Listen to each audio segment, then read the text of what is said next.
Yap, selamat pagi. Kali ini saya akan mereview Samsung Galaxy S10 di tahun 2021. Masih layak nggak sih untuk tahun sekarang ini?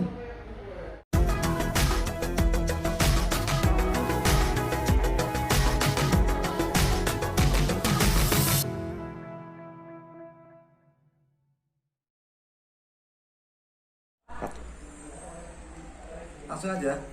Kali ini yang akan saya review adalah Samsung Galaxy S10 dengan varian warna Prism Black. Kita bahas dari desainnya dulu. Kesan pertama saya adalah mewah dengan bodi yang ramping dan edge screen-nya yang menambahkan kesan flagship. Di bagian depan, Samsung Galaxy S10 memiliki luas layar 6,1 inch dengan proteksi Corning Gorilla Glass 5 dan rasio layar mencapai 93,1%.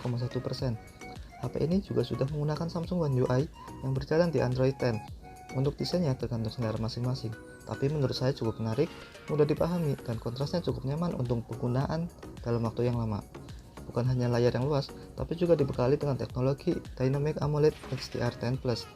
Teknologi ini menjadikan gambar yang ditampilkan lebih clear, kontrasnya tinggi, dan terlihat nyata seperti aslinya. Dilengkapi dengan kamera depan punch hole yang Samsung sebut dengan Infinity O Display, dengan lensa 10 megapiksel. Di bagian samping terdapat tombol Bixby sebagai asisten. HP ini juga sudah menggunakan USB Type-C dan juga masih memiliki jack audio 3,5 mm. Dan di bagian atas terdapat micro SD card.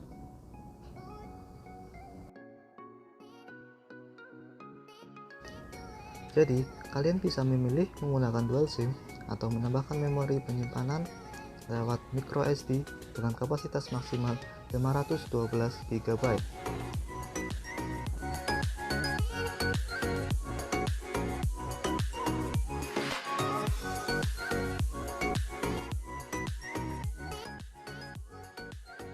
Kemudian, kita pindah ke bagian belakang.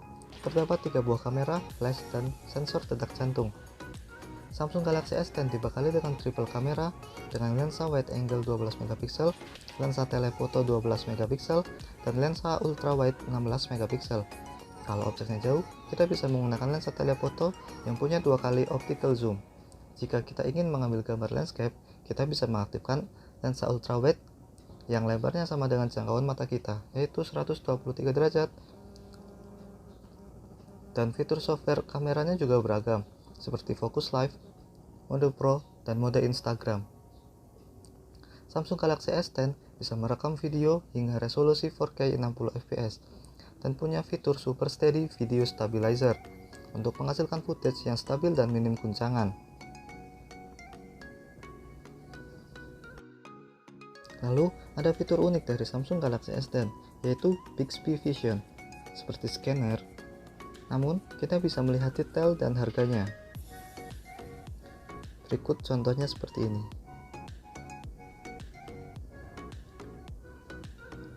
Lalu, ada beberapa hasil foto dan video dari Samsung Galaxy S10.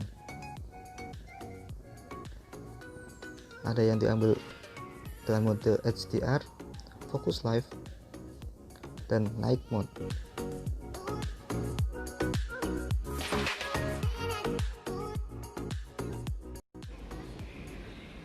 Ini adalah video dengan fitur Super Steady Stabilizer.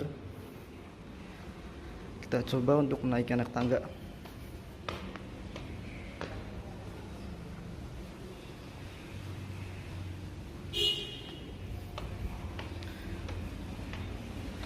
Cukup baik ternyata. Ini adalah video perekaman kamera depan Samsung Galaxy S10 dengan resolusi FHD 60fps. Ini adalah video Samsung Galaxy S10 dengan resolusi 4K 60fps. Ayo kita coba turun anak tangga, bagaimana guncangannya.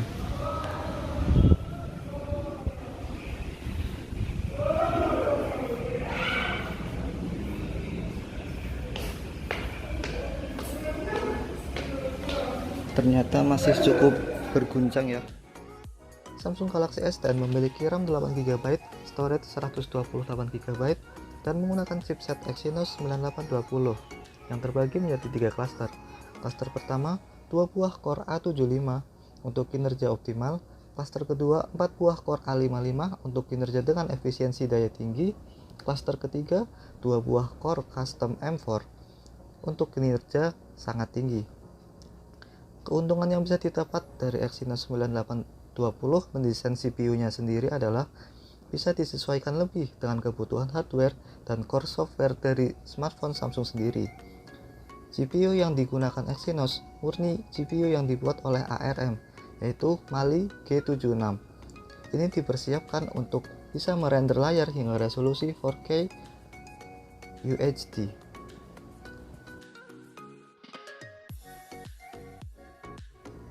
Untuk performanya, sangat bisa diandalkan dengan skor benchmark single dan multi-core-nya yang lumayan tinggi. Dalam tes lab, Samsung mengatakan kalau kinerja single core-nya naik 20% dibanding pendahulunya, dan kinerja multi-core-nya naik 15%. Untuk skor AnTuTu-nya juga lumayan besar, mencapai angka 400 ribuan. Dengan performa seperti ini, membuat gaming experience semakin memuaskan.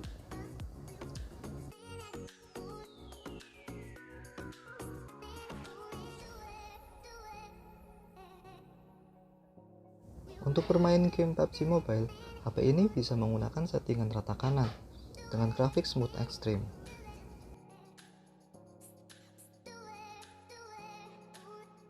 Bermain game PUBG Mobile, HP ini sangat nyaman karena sudah menggunakan stereo speaker yang sudah support Dolby Atmos. Jadi saat kita tidak menggunakan headphone, tetap bisa mendengarkan step musuh dengan jelas.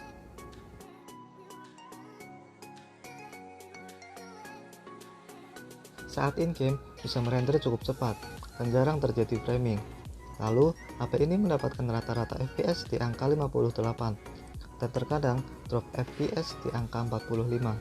Untuk satu match bermain PUBG Mobile menguras baterai sekitar 20%. Memang lumayan boros karena HP ini bukan ditujukan untuk gaming. Kapasitas baterai dari Samsung Galaxy S10 adalah 3400 mAh. Saat lowbat, kita bisa menggunakan charger bawaannya yang sudah support fast charging, dan charging time-nya juga termasuk cepat.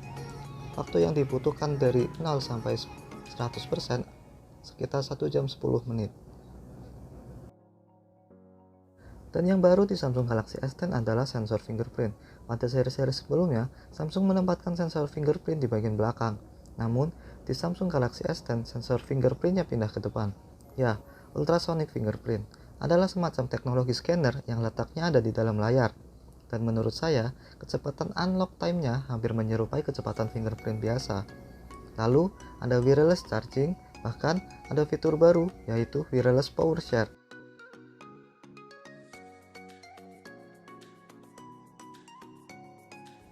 Yang membuat Samsung Galaxy S10 bisa ngecas perangkat lain yang sudah support wireless charging. Dan saya rasa ini ditujukan untuk aksesoris Samsung lain seperti misalnya untuk ngecas Samsung Galaxy Buds ini.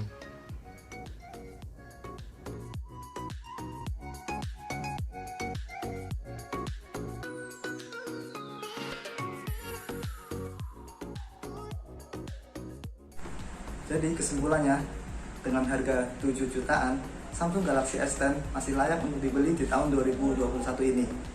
Dilihat dari desainnya yang compact, gak kalah mewah dari smartphone zaman sekarang ini. Terus untuk urusan fotografi, HP ini juga bukan menjadi suatu masalah. Dengan chipset yang dibawakan Exynos 9820 menjadikan gaming experience di HP ini menjadi semakin memuaskan. Oke, mungkin sekian aja video review Samsung Galaxy S10 dari saya. Jangan lupa like video ini dan sampai bertemu di video-video selanjutnya. Selamat pagi, saya pamit.